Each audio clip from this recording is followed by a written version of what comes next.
Bienvenidos al podcast de economía e inversiones de Upside Capital. Revisaremos el rendimiento del mercado en Chile y el mundo y las principales noticias económicas y financieras que marcan la jornada.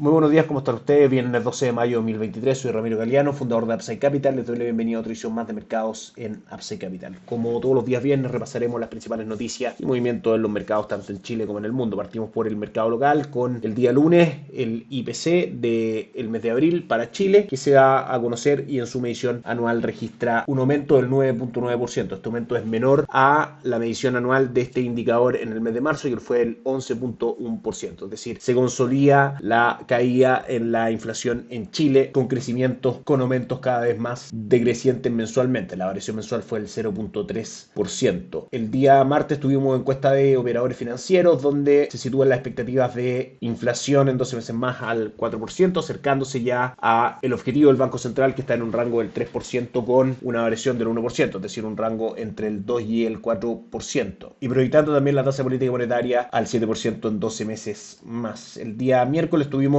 la encuesta de expectativas económicas, donde fija una inflación esperada para diciembre de este año en el 5%, levemente más alto de lo que espera el Banco Central a través de su IPOM del 4.6%. Las expectativas de, por ejemplo, Producto Interno Bruto las sitúa para este año en una caída del menos 0.5%, siendo estas las conclusiones más relevantes de esta encuesta, junto con esperar que la tasa de política monetaria comience un proceso de normalización y bajista en el mes de julio. Por último, también conocimos un informe de finanzas públicas por parte del Ministerio de Hacienda, donde se sitúa las expectativas de crecimiento para el Producto Interno Bruto de Chile en un 0.3% positivo. En conclusión, vemos que la inflación en general, en cuanto a expectativas, ya sea cualquiera la fuente que se consulte, vemos una caída con una inflación esperada al mes de diciembre aproximadamente del 5%. Lo mismo ocurre con la tasa de política monetaria y también con la actividad en general de nuestra economía. Esto provoca claramente que el Banco Central tenga un incentivo a rebajar la tasa de política monetaria, y esta tasa de política monetaria a su vez disminuir las tasas de descuento de los bonos. Las tasas de interés y el precio de los bonos se mueven de manera inversa, de manera que cuando tengamos caída en la tasa de política monetaria, claramente vamos a tener un upside en los bonos que forman parte de los fondos mutuos que recomendamos en Upside Capital. La estrategia a través de dos fondos base, el primero Itaú Dinámico, donde se puede claramente diversificar esta estrategia con otros fondos a través de la arquitectura abierta de Itaú, y también a través de Principal damos acceso también a nuestros clientes a renta fija local a través de los fondos de conservación de capital. En cuanto a movimientos de mercado, ayer el IPSA cerró con un upside del 0.55%, 5.600 puntos fue el cierre, 795,88 fue el dólar, subiendo 6 pesos el día de ayer, y el cobre sí marcó una caída muy fuerte ayer de un 2.4%, cerrando en 3,74 dólares por libra de cobre. Si nos vamos a el dólar en específico, que el día de hoy en nuestras pantallas cotiza en 7.85,30, fue una semana en general de poca volatilidad, con máximos cercanos a 801 y mínimos en 784, cercanos a los precios actuales de 785,20 que cotiza en este momento. Para nosotros el dólar sigue teniendo fundamentos bajistas durante el año, con objetivo en primera instancia en 776, principalmente por la caída del dólar en el mundo, dado el posible fin del ciclo de alza de tasa de política monetaria en Estados Unidos, y también por un menor riesgo percibido en nuestra economía y en los activos locales, dado los últimos resultados del Consejo Constitucional y su composición. El cobre hasta ahora marca en 3,72 dólares por libra de cobre, respetando la línea de tendencia alcista que comentábamos en el podcast de ayer y que mantiene desde aproximadamente julio del 2022. Claramente la fuerte caída desde máximos del año en 4,30 prácticamente hasta los actuales 3,70 se debe principalmente a cifras macroeconómicas en general por debajo de lo que el mercado esperaba, en gasto de capital fijo, inversión en actividad industrial, etcétera. Las últimas cifras que conocimos, de hecho, caídas en las importaciones de China, hablan probablemente un menor consumo de cobre en esta economía, y por ende eso tiende a hacer caer el precio del dólar. El dólar en el mundo, el dólar index, ha mostrado una caída desde máximos del año pasado del 12.09%, desde aproximadamente mes de octubre del año pasado a la fecha. Sin embargo, hemos tenido un repunte durante las últimas 2 semanas, donde ha mostrado un upside aproximadamente del 2%, cotiza en 102,37. Nuestra visión sigue siendo bajista para el dólar en el mundo, probablemente ante el fin del ciclo de alza de tasa de política monetaria en Estados Unidos, y como primer objetivo tenemos 99,58 mucho más allá de algunas correcciones que pueda tener el dólar alcista en el corto plazo. Finalmente los fundamentales para el dólar en el mundo son bajistas. Y si nos vamos a las acciones, el IPSA lleva un retorno durante los últimos 7 días de un 2.22% y durante el año del 6.43%. Y todo es que Chile Equities y Capital Acciones Chilenas de Principal son parte de nuestra recomendación de inversión y son fondos que damos por supuesto acceso a través de Upside Capital para nuestros clientes. Hoy día la bolsa local marca una caída del 0.2%, la más transada es Falabella que sube un 1.74%, Sokimich B cae un 1.46% y Cencosud cae un 0.96%. Durante el mes la más ganadora han sido Sokimich B, que se ha recuperado luego de una fuerte caída después de la publicación de la política nacional del litio por parte del gobierno, se ha recuperado un 10.74%. Durante lo que va de mayo, 9.85% ha sido el retorno de SL y Aguas ha tenido un retorno fuerte también del 8.33%. Dentro de las más perdedoras están Cencosud, que ha caído un 7.53% durante el mes, Sonda, que ha caído un 3.63% y Copec, que ha caído un 1.10%.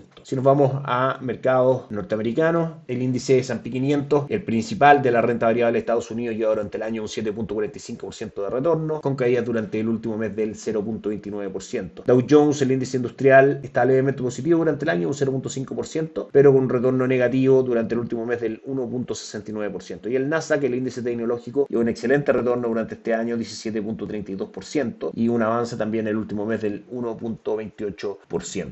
Ayer en general fue una jornada relativamente negativa para Wall Street. Dow Jones cerró cayendo un 0.66%, S&P 500 abajo un 0.17% y Nasdaq con retorno positivo del 0.18%. En general, lo que el mercado está evaluando desde Estados Unidos es que las últimas cifras macroeconómicas han ido mostrando una menor inflación tanto para consumidores como para productores y también algunas señales del mercado laboral donde en general el dinamismo está quedando de lado. Probablemente lo que el mercado hoy día está evaluando es si la Reserva Federal va a dejar la tasa política monetaria en el actual 5.25%, esperando que la inflación ya se esté controlando y con eso poder estimular un poco más la economía, o va a llevar la tasa de política monetaria a niveles incluso mayores, tratando de controlar la inflación pero asfixiando cada vez más la economía en Estados Unidos. Nosotros somos partidarios de lo primero, probablemente estemos frente al fin del ciclo de alza de tasa política monetaria por parte de la Reserva Federal y eso claramente, la normalización de la tasa de política monetaria en el futuro, que es lo que el mercado empieza a descontar inmediatamente, sea un driver muy positivo de rendimiento para las acciones y la renta fija en Estados Unidos. Si nos vamos al calendario económico durante la semana, en noticias que comentar, tuvimos por supuesto el IPC en Estados Unidos que marcó en línea con lo esperado mensualmente en su IPC subyacente y total, pero en el IPC anual marcó una caída al 4.9% versus el 5% que se esperaba y por 10º mes consecutivo la inflación anual marca un crecimiento menor al mes anterior. El día jueves desde el Reino Unido tuvimos aumento de tasa de política monetaria al 4.5% en línea de lo que esperaba el mercado. Las peticiones semanales por subsidio de desempleo en Estados Unidos durante sexta semana dentro de las últimas 7 marcaron un alza, es decir, más peticiones semanales por subsidio de desempleo de lo que esperaba el mercado, y el índice de precios del productor también cayó en línea como cayó el IPC el día miércoles. Fueron las noticias más relevantes de la semana junto con el Producto Interno Bruto trimestral del Reino Unido que marca un 0.1% en línea con lo esperado. Por último, los mercados cierran la semana de la siguiente manera: en Asia, Nikkei 225 subiendo un 0.90, Hansen de Hong Kong cayendo un 0.59 y Shanghai cayendo un 1.12%. En Europa, DAX alemán arriba un 0.45 y Eurostock 600 subiendo un 0.36. Y los tres índices bursátiles de Estados Unidos cierran la semana